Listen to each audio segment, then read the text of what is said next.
familia, ¿cómo están? Qué gusto saludarlos y bienvenidos a este domingo otra vez, domingo 6 de septiembre. Y esto es algo que tenemos que seguir mencionando porque tenemos mucho que dar gracias al Señor por este 2020 tan peculiar, tan significativo para nosotros y para el resto de la humanidad. Y continuaremos entonces nuestra dinámica de predicaciones a través de estas plataformas en las cuales te quiero animar a que convoques a otros y les hagas partícipes de lo que Dios nos está diciendo en su palabra para poderlo aprender dentro de la iglesia. Así es que, iglesia, quiero pedirles por favor que se preparen, que estén listos para poder alabar al Señor.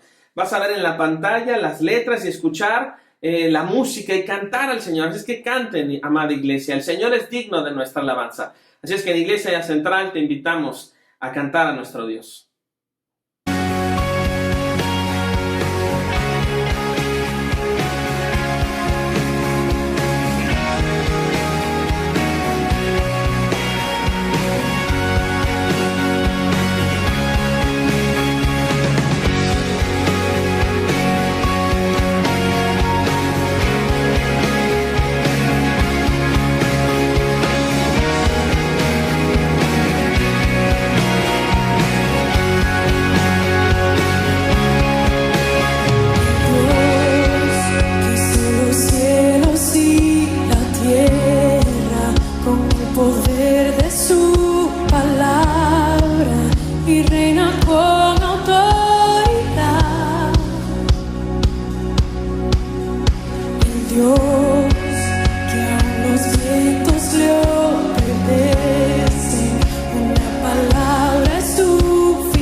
puede ser que el bueno y justo se hizo hombre y fuera a morir por el más vil pecador? Como siendo yo su enemigo, el sufrimiento en mi lugar tomó en aquella cruz y cargó mi maldad sobre él.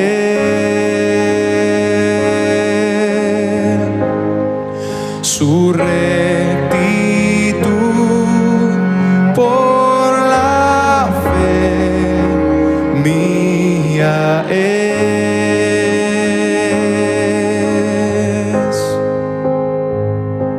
Aleluya, glorioso intercambio, oh cuán gran misterio, que por gracia salvo soy. Aleluya, gloria sea a Cristo por su sacrificio, declarado justo soy en él.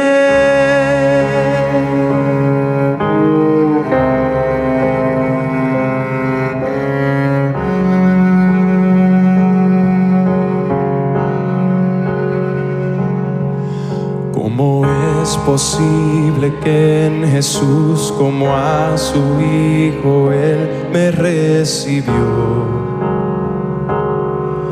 Y su nombre llevo hoy, su perfecta vida de obediencia al Padre, al yo creer, Él me otorgó y perdón me dio, pues cargó mi maldad sobre él.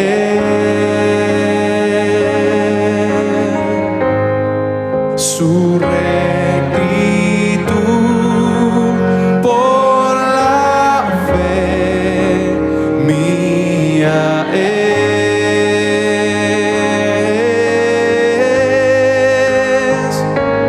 Aleluya, glorioso intercambio, oh cuán gran misterio, que por gracia salvo soy. Aleluya, gloria sea a Cristo por su sacrificio, declarado justo soy. Aleluya, glorioso intercambio, oh cuán gran misterio, que por gracia salvo soy. Aleluya, gloria sea a Cristo por su sacrificio, declarado justo soy en él. Oh, oh, declarado justo soy en él.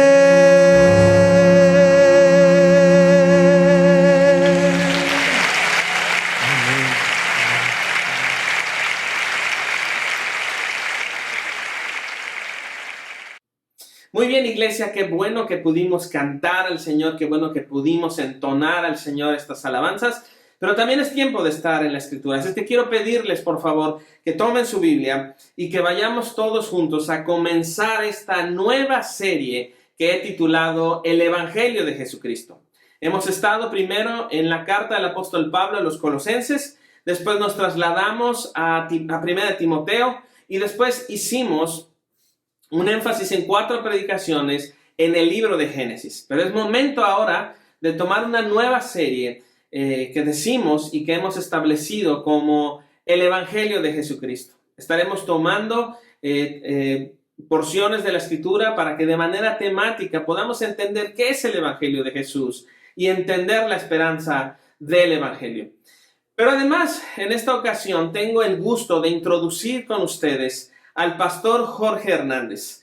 Jorge es un amigo entrañable con quien hemos estado relacionándonos más y más, tanto en lo personal como un consiervo, pero también en lo ministerial. El año pasado yo estuve en Chiapas, en Tuxtla Gutiérrez, Chiapas, y entonces pude encontrar a Jorge y hermanarnos, y empezamos a trabajar con el proyecto de plantar una iglesia también allá. El Señor le ha llamado a él, el Señor lo ha convocado junto con su esposa, y están plantando ellos desde hace un año Iglesia Reformada 242. Y es para mí un gusto introducirlo para que él sea quien nos predique en este primer episodio de esta serie. Y quiero pedirles, por favor, que estemos atentos, que estemos ahora en el Evangelio de Lucas y escuchemos lo que el Señor nos quiere hablar, hablando sobre cuando parece que la esperanza se ha ido. Así es que, amada iglesia, preparémonos y quiero dejarlos con ustedes al pastor Jorge Hernández. Muy buenos días, Dios los bendiga. Reciban un cordial saludo de Iglesia Reformada 242 desde Tuxtla Gutiérrez, Chiapas, a Iglesia Central. En lo personal, agradecido con el Señor por esta amable invitación que nos han hecho y estoy completamente agradecido también con el pastor Alex, que es un pastor a quien amo mucho, es un pastor amigo mío, y también recuerdo hace un año que tuvimos la bendición de conocerlo, estuvimos platicando todo un día sobre el tema de la plantación de la iglesia, eran sueños, eran anhelos, y hoy, gracias a Dios, ya llevamos un año como Iglesia Reformada 242, y doy gracias a Dios por la vida de su pastor Alex Díaz, su esposa Ana Laura, por Fernando, por Elías. También en lo personal y en nombre de toda Iglesia Reformada 242 quiero darles las gracias porque sé que han estado orando por nosotros. Sé que Iglesia Central en Cuernavaca es una iglesia que ha estado acuerpándonos en oración. Tuve la bendición de estar con ustedes en diciembre del año pasado. Estuvimos con nuestro hermano Guillermo cuando fue la primera reunión de la CRI, de la Convención Reformada, de la que junto a Iglesia Central somos parte. Y definitivamente nos faltó mucho por conocer ahí en Cuernavaca. Entonces anhelamos también pronto poder estar con ustedes y también invitarles. Aquí en Tuxtla está su casa, cuando gusten venir. Iglesia Reformada 242 los espera con los brazos abiertos. Y pues sin más preámbulos, por favor abre tu Biblia en Lucas capítulo 8. Ese fue el texto que se me asignó. Lucas capítulo 8, vamos a estar entre los versos 40 al 56. El tema que se me dio para compartir con ustedes esta mañana es cuando la esperanza parece irse. Lucas capítulo 8, verso del 40 al 56. Voy a estar leyendo en la Reina Valera y dice la palabra de Dios en el nombre del Padre, del Hijo y del Espíritu Santo. Cuando volvió Jesús, le recibió la multitud con gozo, porque todos le esperaban. Entonces vino un varón llamado Jairo, que era principal de la sinagoga, y postrándose a los pies de Jesús, le rogaba que entrase en su casa, porque tenía una hija única, como de 12 años, que se estaba muriendo. Y mientras iba, la multitud le oprimía. Pero una mujer que padecía de flujo de sangre desde hacía 12 años y que había gastado en médicos todo cuanto tenía y por ninguno había podido ser curada, se le acercó por detrás y tocó el borde de su manto y al instante se detuvo el flujo de su sangre. Entonces Jesús dijo: ¿quién es el que me ha tocado? Y negando todos, dijo Pedro y los que con él estaban: Maestro, la multitud te aprieta y oprime y dices: ¿quién es el que me ha tocado? Pero Jesús dijo: alguien me ha tocado, porque yo he conocido que ha salido poder de mí. Entonces, cuando la mujer vio que no había quedado oculta, vino temblando y postrándose a sus pies. Le declaró delante de todo el pueblo por qué causa le había tocado y cómo al instante había sido sanada.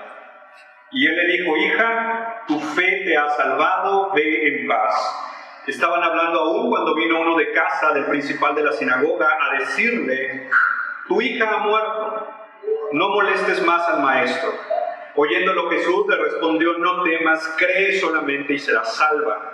Entrando a la casa no dejó entrar a nadie consigo, sino a Pedro, a Jacobo, a Juan y al padre y a la madre de la niña. Y lloraban todos y hacían lamentación por ella, pero él dijo, no lloréis, no está muerta, sino que duerme. Y se burlaban de él, sabiendo que estaba muerta. Mas él, tomándola de la mano, clamó diciendo, muchacha, levántate. Entonces su espíritu volvió e inmediatamente se levantó y él mandó que se le diese de comer. Y sus padres estaban atónitos, pero Jesús le mandó que a nadie dijesen lo que había sucedido. Vamos a orar. Padre, en el nombre de Jesús, te doy gracias primeramente por estos medios que nos permiten conectarnos, Señor, con esta preciosa iglesia, que es Iglesia Central. Gracias por su pastor, por su familia y por cada uno de los hermanos, de las familias que forman esta iglesia. Asimismo, Señor, te doy gracias por Iglesia Reformada 242, que, Señor, siempre está apoyándome, ayudándome también, Padre, en cada momento y más cuando se trata de servir a otra congregación. Señor, hemos leído tu palabra y por favor te pedimos que nos hables esta preciosa mañana. Te lo pido en el nombre de Jesús. Amén y amén. El catecismo menor y el catecismo mayor de Westminster empieza con una pregunta. ¿Cuál es el fin principal del hombre? Y tanto el catecismo mayor como el menor, con unas palabras más o palabras menos, responden: el fin principal del hombre es el de glorificar a Dios y gozar de Él para siempre. Glorificar a Dios y gozar de Él para siempre son de esas frases fáciles de decir, fáciles de recordar, pero muchas veces de hacer realidad. Porque por un lado, tenemos a nuestro corazón que muchas veces busca su propia gloria y muchas veces nuestro corazón busca su propio deleite y muchas veces lo está buscando en la creación y no en el Creador. Cuando el fin principal del hombre es glorificar a Dios y disfrutarlo a Él para siempre, mi corazón se inclina a buscar el gozo y el deleite en la creación. Por otro lado, muchas veces mi corazón se termina alejando de Dios, alejando del gozo que solamente hay en Dios, a causa de las pruebas o de la tribulación que muchas veces se levanta en nuestra vida. Entonces están los dos extremos: mi corazón se inclina en los deleites del mundo o mi corazón se aleja de Dios ante una prueba. ¿Qué hacer ante esto? La solución, como en muchos casos, es el equilibrio, y debemos reconocer que equilibrar nuestro corazón, equilibrar nuestra vida no es fácil, pero ¿dónde encontramos ese equilibrio? Bueno, lo encontramos en conocer y en profundizar, en saber quién es Dios. Si el llamado es darle gloria a Dios y disfrutarlo a Él para siempre, por lo tanto, tengo el llamado de conocerlo. Palabras del profeta Jeremías nos lo dice así. Así dice Jehová: no se alabe el sabio en su sabiduría, ni en su valentía se alabe el valiente, ni el rico se alabe en sus riquezas. ¿En qué entonces nos debemos de alabar? En entenderme, dice el Señor, en conocerme. Conocer quién es Dios, conocer sus atributos, conocer su carácter, conocer que Él es bueno, que Él nos ama, que Él es misericordioso, que Él es santo, que Él es hermoso, que su voluntad es perfecta, es buena, que sus tiempos son perfectos, son buenos, que sus formas de actuar son mejores que las nuestras. Conocer que nuestro Dios es sabio, conocer que nuestro Dios tiene el control de todo y que Él está cumpliendo su propósito en nosotros. Saber y creer eso Guardará nuestro corazón de no buscar gloria, de no buscar gozo fuera de Dios. Saber y creer eso también nos ayudará en el momento de la prueba. En el momento cuando todo parece desmoronarse. En el momento cuando la esperanza parece irse. Saber que Dios es bueno, nuestro corazón regresará ahí. Y eso es lo que vamos a ver esta mañana. Y vamos a conocer a Jairo. Quiero bosquejar delante de ustedes esta porción que se me fue dada en 3 puntos. En primer lugar, quiero que veamos la necesidad de Jairo. En segundo lugar, quiero que veamos la esperanza de Jairo. Y en tercer lugar, quiero que veamos el gozo de Jairo. La necesidad, la esperanza y el gozo de Jairo. Veamos entonces en primer lugar la necesidad de Jairo, y eso está en los primeros 2 versos, 40 y 41. Esta porción es narrada también por Mateo, por Marcos, pero vamos a enfocarnos en cómo lo narra el médico amado, como le diría Pablo a Lucas. El Señor Jesús está en Galilea. Y dice el verso 40 que cuando vuelve, lo recibe la multitud con gozo porque todos le esperaban. Quiero que por favor veas la escena. El Señor Jesús está llegando, está en Galilea y hay una multitud esperando, lo están rodeando. Dice que lo están esperando con gozo. Verso 41, entonces vino un varón llamado Jairo. Conozcamos un poco a Jairo porque aquí vamos a empezar a entrar en la historia. La Escritura dice que era el principal de la sinagoga. Ahora, este título de principal de la sinagoga es un título que básicamente significa que Jairo era un laico encargado de la sinagoga. Sus responsabilidades incluían un poco la dirección de las reuniones, quién iba a leer la ley, quién iba a dirigir la enseñanza, quién iba a dirigir la oración, cuidaba el edificio, estaba a cargo ciertamente de la sinagoga, algo así como un prototipo de plantador de iglesia. El Señor Jesús había ya estado en esa sinagoga. Algunos comentaristas dicen que cuando Jesús estuvo en esa sinagoga expulsando un demonio de un hombre, Jairo, al ser el principal de la sinagoga, obviamente estaba ahí. Jairo ya tenía un testimonio del Señor Jesús. Ahora, Jairo tiene una necesidad. Y mis hermanos, es una necesidad apremiante.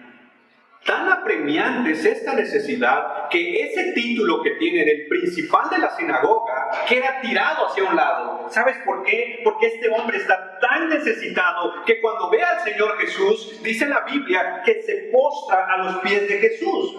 Verso 41, postrándose a los pies de Jesús. La Biblia de las Américas dice cayendo a sus pies.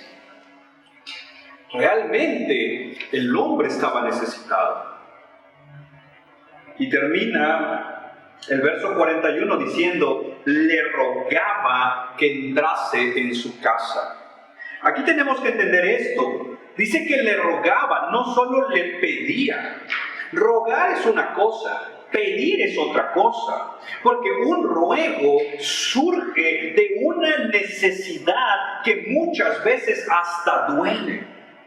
Un ruego nace de una necesidad que urge atenderla. Muchas veces hacemos peticiones, pero ni siquiera esperamos la respuesta. Pero muchas veces rogamos y cuando estamos rogando, cuando hay una gran necesidad, no nos movemos de ahí hasta que hay una respuesta. Un ejemplo.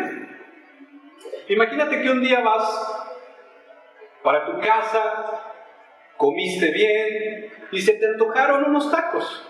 Entonces pasas con la taquería de la esquina de tu casa, ya conoces ahí al hermano, resulta que eres hermano, pero no traes dinero en ese momento. No tienes hambre, no es tanta hambre que tienes, es solo un toco de unos tacos. Y entonces le dices al hermano, hermano, ¿me da piado usted una orden de taco?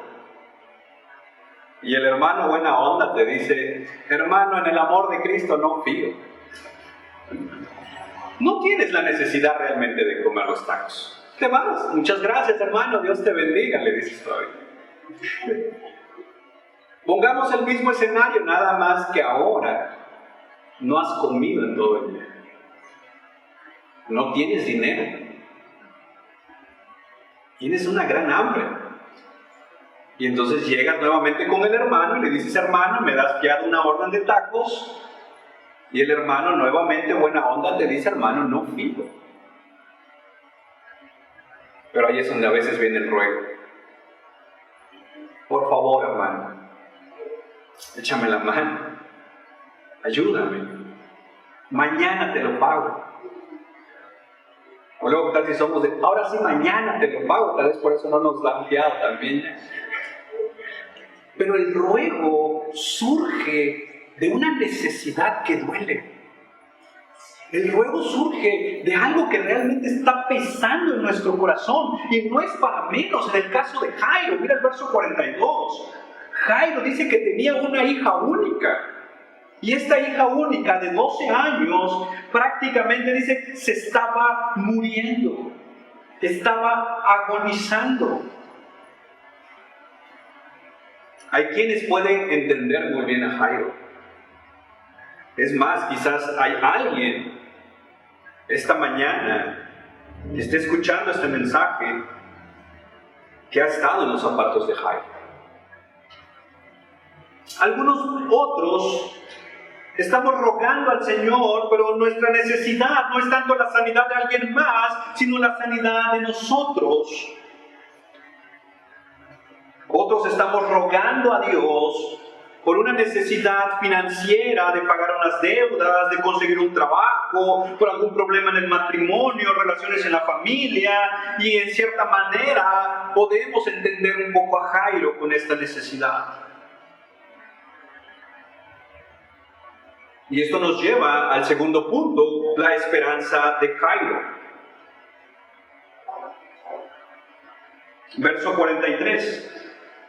Pero una mujer que padecía de flujo de sangre desde hacía 12 años y que había gastado en médicos todo cuanto tenía y por ninguno había podido ser curada. Ahora, la esperanza de Jairo estaba en el hecho de que el Señor Jesús fuera con él. Es por eso que se postró diciendo, Señor, por favor, entra a mi casa. De hecho, la Nueva Traducción Viviente termina el versículo 42 diciendo, mientras Jesús iba con Jairo, las multitudes lo rodeaban. Jesús aceptó ir con Jairo a su casa. ¿Te imaginas cómo la esperanza de Jairo se fortaleció? Señor, lo logré que fueras a mi casa. Jesús me hizo caso, el Señor me atendió. El Señor va a mi casa y sé que Él puede sanar a mi hija. Y lo mejor de todo no solo es el que Él puede sanar a mi hija, Él quiere sanar a mi hija porque aceptó ir a mi casa. Vamos a mi casa. Señor, apúrate, ya casi llegamos. Estamos tan cerca, Señor. Gracias porque has aceptado ir a mi casa. Pero dice que la multitud le oprimía. ¿En qué momento se juntó una multitud? Y pasa lo impensable, hermanos. Pasa un milagro. Me llama la atención del verso 43 de esta mujer que padecía de flujo de sangre, que dice que desde hace 12 años. ¿Te acuerdas cuántos años tiene la hija de Jairo? 12 años. Una mujer necesitada, una mujer que dice que ha gastado todo su dinero en médicos, todo lo que tenía lo ha perdido porque ha buscado una sanidad, pero dice que nadie ha podido sanarla. Y esta mujer se acerca por detrás, toca el borde del manto del maestro y al instante es sanada. Verso 45, Jesús se detiene. ¿Quién es el que me ha tocado? Alguien me tocó. Todos lo niegan. Y Pedro le dice, maestro, la multitud te aprieta y oprime.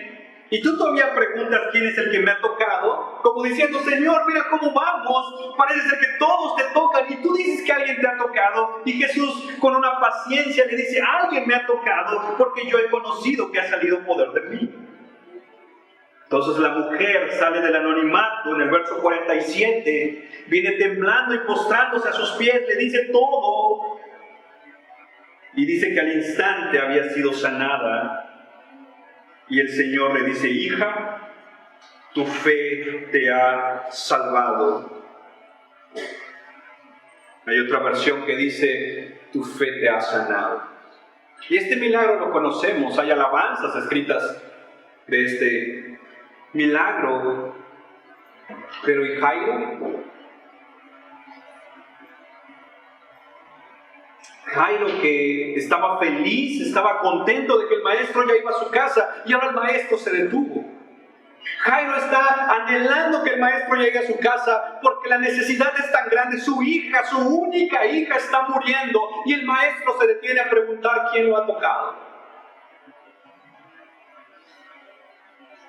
Podemos deducir dos escenarios que podrían estar pasando en la mente de Jairo. El primer escenario podría ser que la esperanza de Jairo se debilita porque sabe de la gravedad que está su hija se está muriendo y Jairo puede caer en la desesperación. Señor, no te detengas, por favor. Señor, yo vine primero, esa mujer puede esperar, pero mi hija ya no. Señor, lo mío urge, por favor, sigue caminando. Mis hermanos, a veces tú y yo estamos tan necesitados de un milagro que nos olvidamos completamente de las necesidades de los demás.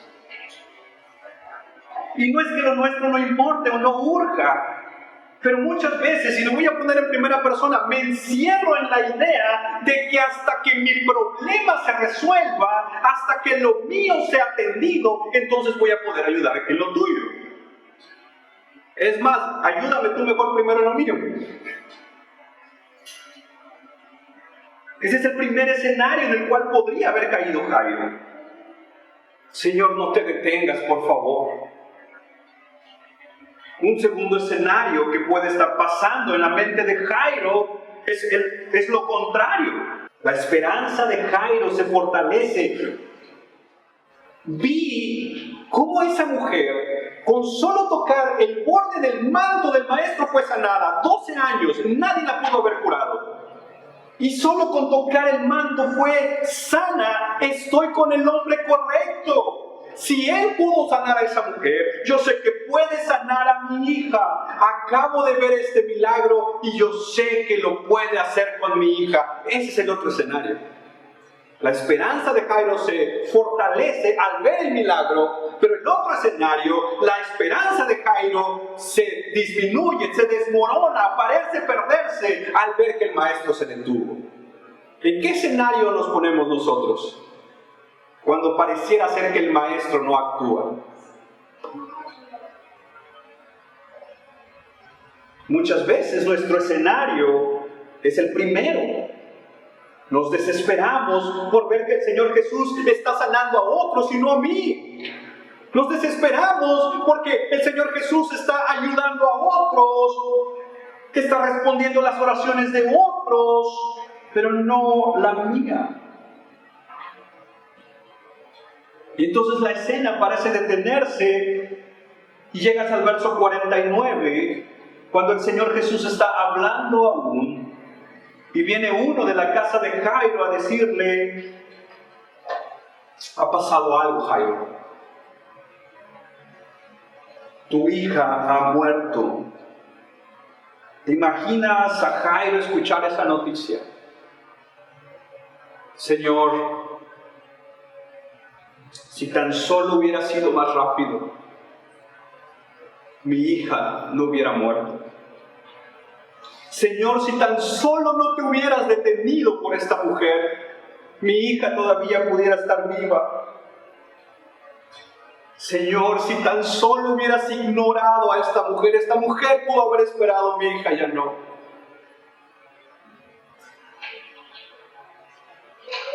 La esperanza de Jairo parece irse, parece esfumarse, y obviamente junto a su esperanza, su fe. Es curioso que el nombre Jairo tiene una raíz griega que significa gozo. Pero ante una noticia como esta, se ha perdido la esperanza, se ha perdido el gozo, se ha perdido la fe.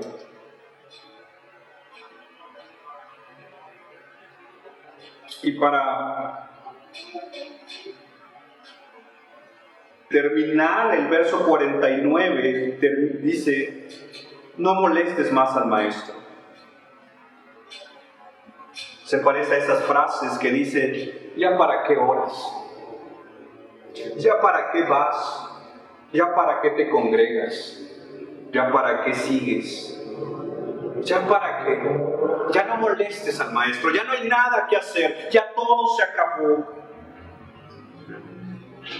Y el verso 50 dice que Jesús oye la noticia de que la niña ha muerto, y la respuesta de Jesús a Jairo le dice: Jairo, no temas, cree solamente y serás salva. La Biblia de las Américas dice: será sanada. Cree solamente. Otra de las frases fáciles de leer, pero difíciles de hacer la realidad de nuestras vidas. Es como que el Señor llegara y te dijera esta mañana: no temas, cree solamente, precisamente cuando te estás quedando sin trabajo. Que no temas, cree solamente, precisamente cuando llega la enfermedad. No temas, cree solamente cuando tu matrimonio se está desmoronando. No temas, cree solamente cuando tu hijo se fue de casa. No temas, cree solamente cuando todo parece venirse abajo, cuando la esperanza parece irse. No temas, cree solamente. Fácil de decir,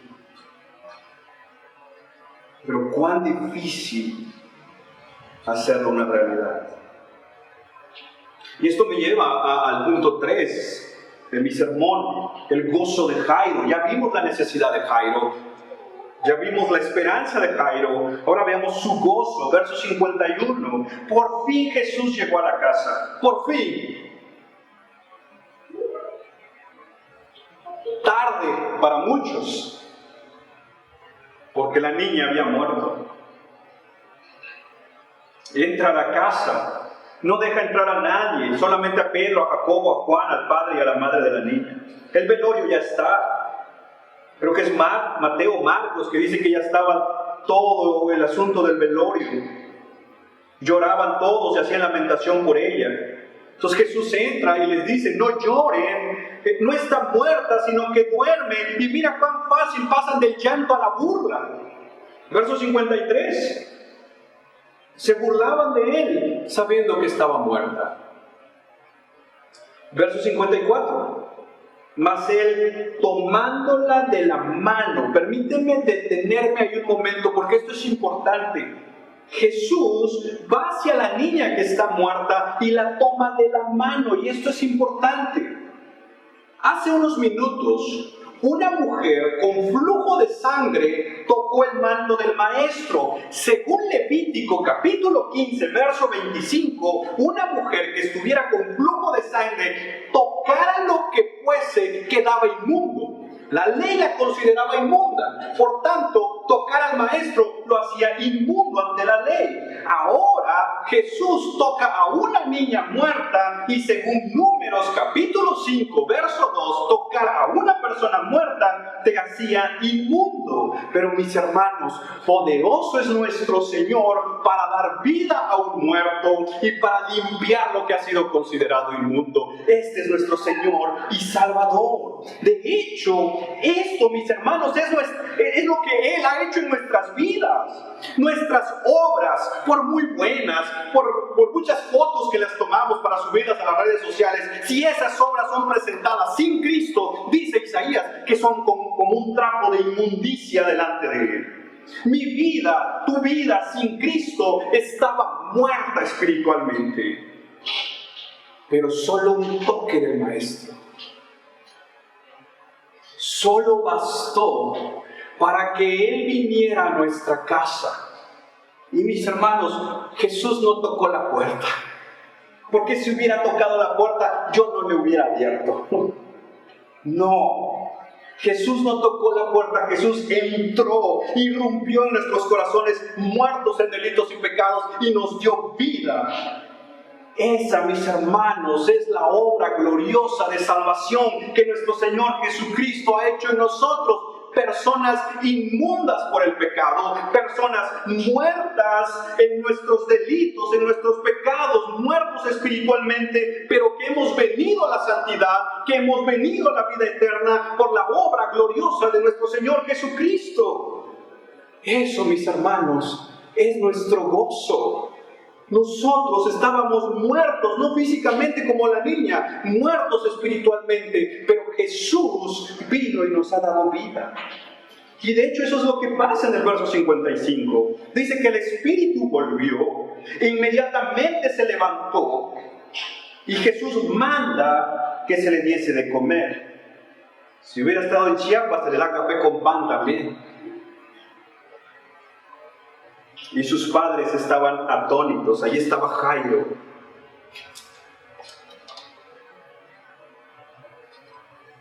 Sin poder creer lo que acababa de pasar. Permíteme ir aterrizando hacia una conclusión. Dijimos al principio que según el Catecismo de Westminster, el fin principal del hombre es el de glorificar a Dios y gozar de Él para siempre. Pero ¿cómo lo glorificamos en medio de la prueba? ¿Cómo nos gozamos en Él cuando todo parece venirse abajo? ¿Cómo encontramos deleite en Dios en medio del dolor? ¿Cómo seguimos creyendo cuando la esperanza parece irse? No temas, cree solamente. Cree que el Señor tiene el control.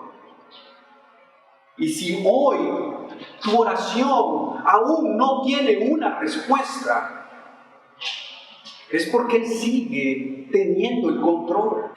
¿Cómo encontramos deleite cuando la esperanza parece irse? Sabiendo y creyendo que nuestro Dios es sabio en lo que está haciendo. ¿Cómo encontramos paz cuando la esperanza parece irse? Sabiendo y creyendo que aunque mi fe mengüe al grado de dudar y ver que otros están recibiendo su milagro, nuestro Dios cumplirá su propósito en nosotros para su gloria.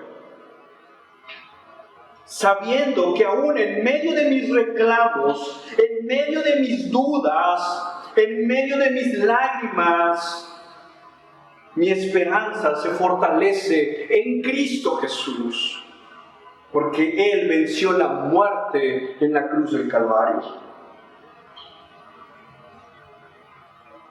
Donde encontramos nuevas fuerzas para seguir cuando la esperanza parece irse, es en saber y creer que vamos camino a nuestra casa y que este dolor, que esta enfermedad, que esta ansiedad que hoy sientes, que esta debilidad, que esta pérdida es solo temporal y su poder se perfecciona precisamente en estos momentos donde somos más débiles. Y permíteme terminar con esto. Ya vimos cuál es la primera pregunta del Catecismo de Westminster. Ahora déjame terminar leyendo la pregunta y la respuesta del Catecismo de Heidelberg. La primera pregunta del Catecismo de Heidelberg dice: ¿Cuál es tu único consuelo, tanto en la vida como en la muerte? Y la respuesta que da es que yo, con cuerpo y alma, tanto en la vida como en la muerte, no me pertenezco a mí mismo, sino a mi fiel Salvador Jesucristo, que me libró del poder del diablo, satisfaciendo enteramente con preciosa sangre por todos mis pecados, y me guarda de tal manera que sin la voluntad de mi Padre Celestial, ni un solo cabello de mi cabeza puede caer. Antes es necesario que todas las cosas sirvan para mi salvación. Por eso también me asegura por su Espíritu Santo la vida eterna y me hace pronto y aparejado para vivir en adelante según su santa voluntad. En otras palabras, el consuelo para esta vida, en medio de cualquier situación, y el consuelo para cuando llegue la muerte, es saber que nuestras vidas están en las manos de aquel que dio su vida por nosotros. Ese es nuestro consuelo. Saber que tu vida, que mi vida, está en sus manos. Y Él tiene el control de todo. Ahí estamos seguros a pesar de cualquier tormenta que se levante. Ahí estamos seguros aún cuando pasemos tiempos donde la esperanza parece irse, cuando todo parece venirse abajo, saber que nuestras vidas están en las manos de Dios. Ese es nuestro consuelo, porque nuestra esperanza es Cristo Jesús. Oh, mis hermanos, a Él sea la gloria. Oramos, Padre, en el nombre de Jesús, muchas gracias, porque algunos de nosotros podemos entender a Jairo, la necesidad, la desesperación, la angustia la hemos sentido. Y muchas veces pareciera que no hay una respuesta. Muchas veces parece que la respuesta no llega. Y nos desesperamos y caemos en una ansiedad y la esperanza parece irse, Señor. Pero si algo nos recuerdas esta mañana, Padre, es que nuestro consuelo en la vida y en la muerte es saber que tú tienes el control. Por tanto, Señor, con tu ayuda, te podemos glorificar a ti en medio de cualquier situación y gozar de ti, Señor, aún en medio de nuestras lágrimas. En el nombre de Jesús. Amén y amén. Dios los bendiga. Muy bien, iglesia, qué bendición ha sido escuchar a Jorge y todo lo que él nos ha enseñado a través de lo que la palabra nos dice. Ha sido una bendición encontrar que tenemos todavía esperanza, que el Evangelio sigue siendo poder de Dios para salvación y que además la esperanza es ciertísima. En muchas ocasiones parece que la esperanza se ha ido, pero no. El Evangelio nos sigue anunciando las buenas noticias del Señor. Así es que damos gracias a Dios por la vida de Jorge, por la vida de Paola, por la vida de la Iglesia Reformada 242, a quien enviamos saludos. Gracia y paz para ustedes. Así que, amada Iglesia, estaremos en contacto en esta semana. Recuerden estar pendientes de la información ahí en Información IC a través de la mensajería. Y les quiero mandar un fuerte abrazo pensando en ustedes y orando por ustedes. Que el Señor les bendiga, que la gracia del Señor Jesús esté con ustedes.